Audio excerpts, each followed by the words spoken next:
Womansplaining Women to Men, episode 3, I think. I need to make more of these. The ghosting game. You all know this one. She's chatting you up, you're vibing, and then all of a sudden she just disappears. And not just like for a little bit, like a whole day or like 2 whole ass days. And you're just like, what? I've made a couple of videos explaining male behaviors to women, but now men, listen up because it's your turn for some tips that are going to save you a lot of heartache. All right, if you ever see one of these. No, it's not just a towel. Look closer.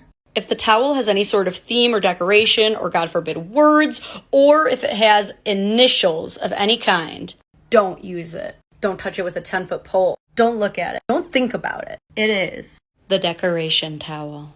Now, first of all, let me reassure you. Your gut instinct is correct. It serves no purpose. It is stupid. It is a waste of time, money, and usable towel space. You know that. We know that. It does not change your assignment. You need to protect this themed towel at all costs. It must remain perfect, and you will have to find a different, far more inconvenient place for a usable towel. I recommend here. But don't worry, just wait it out. She will get tired of it, and eventually, your stove will just look like this. Grin and bear it for the honeymoon phase. She's almost done. You asked, so today I will attempt to answer the question that has long divided men and women since the dawn of time. What the hell is up with women and fucking throw pillows? I will do my best to explain this very unnatural phenomenon. It usually starts off innocently enough. Some of us are just very short and need help reaching the floor. I got little legs. A woman usually gets her first throw pillow as a sign of independence. She's on her own and in the big world now, and she's going to define herself with a quaint but decorative statement pillow for her first couch. It is a rite of passage into womanhood and an exciting time. However, many people don't know this, but buying throw pillows actually releases the same chemicals in a woman's brain as getting a tattoo or getting her hair colored. It provides a very temporary healing and therapy for major life events, and soon she will be in deep.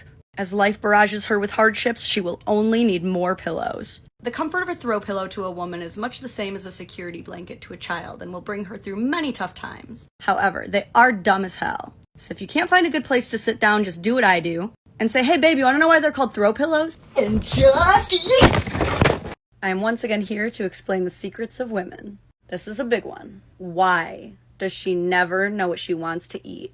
Every single time. You're like, babe, what do you want to eat? And she's like, I don't know. I don't know what a restaurant is. Every time. Come closer, King. Let me tell you what you need to do. It's all in the timing. You see, that thing you're doing, asking at dinner time, it's already too late. She's hungry. She is in a fugue state. She's not all there. She's telling the truth. She does not know what year it is. You gotta start asking her before she gets hungry. From dawn to dusk, hound her ass. Wake up, good morning, babe, what do you want for dinner? Lunch, hope you're having a great day, babe, what do you want for dinner? Then, finally, by dinner time, she still will not know, and that's when you make a little spinny wheel. I made mine out of an old Amazon box like a psychopath. Mine has very childish but comforting options like chicken nuggies and pizza. Just have her give it a spin, problem solved, bing bong. Womansplaining Women to Men, episode 3, I think. I need to make more of these. The ghosting game. You all know this one. She's chatting you up, you're vibing, and then all of a sudden she just disappears. And not just like for a little bit, like a whole day or like 2 whole ass days. And you're just like, what? There was a cadence going here and now you're just like gone. I've noticed that there is like this phenomenon with modern dating that's very similar to the don't pick up the phone until the 3rd ring thing, but like way worse. The abrupt ghosting thing is both a domination tactic and a test of your loyalty. It's a power move, and it's her way of saying, I'm independent, I have my own life, I don't need you, but I want you enough to see what you would do if I was just gone. I'm not saying it's healthy, but that's the mentality. Women love being chased, but since most relationship building is done through social media now, instead of like finding you at your favorite coffee shop and begging to buy you a crumb cake, this is like the best they've got. These women are petrified of shitty dudes who got too bored of them too quickly, and this is all part of the walls that they've built up. Fact of the matter is, everybody's got baggage, and it's all about figuring out whose baggage is worth working through. Your best bet in this situation is to simply be like, hey, are you dead? And if she doesn't respond, yeah, she might be dead. But if she does respond, simply say, I missed talking to you. King, that will either send her and she will love it and stop doing the dumb shit because now she can trust that you mean it, Or you're gonna find out real quick or real slow if she keeps ghosting that she loves to just play games and she's not worth your time. Either way, win-win. If she wants to ghost, let her rest in peace. Womansplaining Women to Men, episode 4. All right, listen up, King. I'm gonna tell you what women want more than anything in the world, but first you gotta hear the bad news before we get to the good news. The bad news is that your gut instinct is correct. Any move you make on a girl is going to be absolutely either cute or creepy, depending entirely on how attractive she finds you. Literally all of the best moves are also the worst moves. The one where you block her off against a wall so she has to talk to you. Just taking her and kissing her without asking. Those two moves will either be super hot or super awkward. There's no in between. The good news is that in a study done by Swansea University of the United Kingdom, they found that women are 4 times less likely than men to judge a man based on his physical appearance, 3 times more likely to choose their mate based on his personality, and 2 times more likely to find him more attractive based on his intelligence. Meaning that you do not have to fit some conventional box of attractiveness for most of us. Most of us will take being confident and clever over having a six-pack any day. Now, if you don't have a personality, then yes, you just have to be a mind-numbingly hot turbo Chad. Like I said, there's not much of a gray area there. But listen, King, just talk to her. At the end of the day, what women want more than anything is someone they can just talk to about anything. And I get that this is going to be weird for you, because as a man, you're not used to people talking to you unless they need something. You're going to be in this mode of like, what do you want? What is the end goal? The most intimate thing to a woman is being able to talk without an end goal.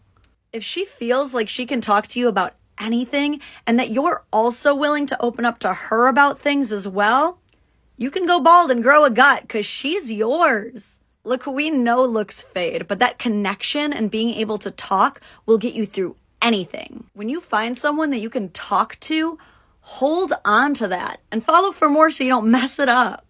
So I'm gonna have to re-womansplain something real quick. In a previous video, I recommended to men that they send their female partners chore selfies as kind of like a funny way of letting them know that things are getting done and kind of like a playful way of giving her some peace of mind. As it turns out, don't do that. That is apparently just a me thing. Most women hate it. So just a little corrections corner. Don't send chore selfies. Don't ask about chores. Do chores. Don't acknowledge that you did chores. Just pray that she notices and that you did the right chore.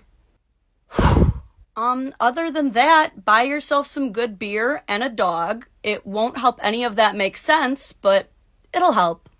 Womansplaining Women to Women, Part 1. Hey, bestie, remember that thing we all went through where all of the magazines and media portrayed these super unrealistic beauty standards that we all internalized and then proceeded to grapple with crippling self-esteem issues over? Good times, good times. Anyway, the same way that we used inspirational Instagram posts over sunset backdrops and strong feminine power ballads to find our own internal beauty, we now have to do the same thing again, but for our entire homes.